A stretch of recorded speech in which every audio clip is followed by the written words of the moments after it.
Hello all, welcome to our channel Abhijnana academy. So ఈ రోజు మనం ఒరాకిల్ ఫ్యూజన్, అసలు రెడ్వుడ్ అంటే ఏంటో నేర్చుకుందాం. రెడ్వుడ్ అంటే ఏంటో తెలుసుకునే ముందు మనం జనరల్గా సర్వర్ అని, క్లౌడ్ అని, ఒరాకిల్ ఫ్యూజన్ అని ఈ వర్డ్స్ డైలీ లైఫ్లో వింటూ ఉంటాం. అసలు సర్వర్ అంటే ఏంటి, క్లౌడ్ అంటే ఏంటి, ఒరాకిల్ ఫ్యూజన్ అంటే ఏంటి, ఇవన్నీ అర్థమైతే మనకి మనం రెడ్వుడ్ అంటే ఏంటో ఈజీగా అర్థమవుతుంది. సో సర్వర్ గురించి తెలుసుకుందాం. సో సర్వర్ అంటే ఏంటో తెలుసుకునే ముందు ఒక చిన్న ఎగ్జాంపుల్ చూద్దాం. ఫర్ ఎగ్జాంపుల్, మనకి ఏటీఎం కార్డులో నుంచి మనీ అనేది విత్డ్రా చేసుకోవాలి అనుకుంటున్నాం. సో ఏటీఎం మిషన్ దగ్గరికి వెళ్తాం. సో మనం ఎప్పుడైతే మన ఏటీఎం కార్డ్ మిషన్ కి కనెక్ట్ చేస్తామో, సో మిషన్ అనేది, సో ఇప్పుడు ఏటీఎం మిషన్ లో మన అకౌంట్ డీటెయిల్స్ ఉండవు కదా, అంటే మిషన్ లోపల మన అకౌంట్ డీటెయిల్స్ ఉండవు. మిషన్ లోపల మన బ్యాంక్ ఏంటి, లైక్ మన బ్యాలెన్స్ ఎంత ఉంది, సఫిషియెంట్ బ్యాలెన్స్ ఉందా లేదా అనేది మిషన్ అనేది మనకి ఇవ్వదు. మిషన్ ఇంటర్నెట్ ద్వారా బ్యాంక్ క్లౌడ్ తో కనెక్ట్ అవుతుంది. సో అంటే డేటా సెంటర్ తో కనెక్ట్ అవుతుంది. సో క్లౌడ్ అంటే ఏంటి చూద్దాం.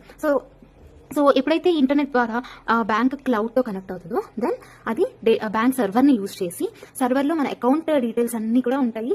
సో లైక్ మనకి బ్యాలెన్స్ ఉందా లేదా అని ఆ డీటెయిల్స్ అన్ని బ్యాంక్ సర్వర్ లో ఉంటాయి. సో సర్వర్ ఓకే ప్రాసెస్ చేసి, ప్రాసెస్ అయిన లైక్ సఫిషియెంట్ బ్యాలెన్స్ ఉంది అని ఒక మెసేజ్ మళ్ళీ ఏటీఎం కి సెండ్ చేస్తే, దాని ఏటీఎం నుంచి మనకి అంత అమౌంట్ అనేది కస్టమర్ తీసుకోవచ్చు, అంటే మనం తీసుకోవచ్చు. సో ఇక్కడ మనం 2 డిఫరెంట్ వర్డ్స్ విన్నాం, cloud, data centre, and third word వచ్చేసరికి సర్వర్.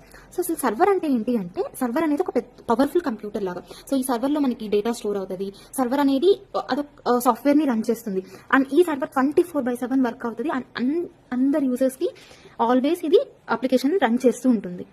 సో సర్వర్ అంటే అదొక పవర్ఫుల్ కంప్యూటర్, డేటాను స్టోర్ చేసుకుంటుంది. రన్ సాఫ్ట్వేర్ 24/7 ఇప్పుడు కూడా సాఫ్ట్వేర్ రన్ చేస్తూ ఉంటుంది. సో ఈ సర్వర్లో మనకి డేటా అనేది స్టోర్ అవుతుంది. ఇప్పుడు క్లౌడ్ అంటే ఏంటో తెలుసుకుందాం.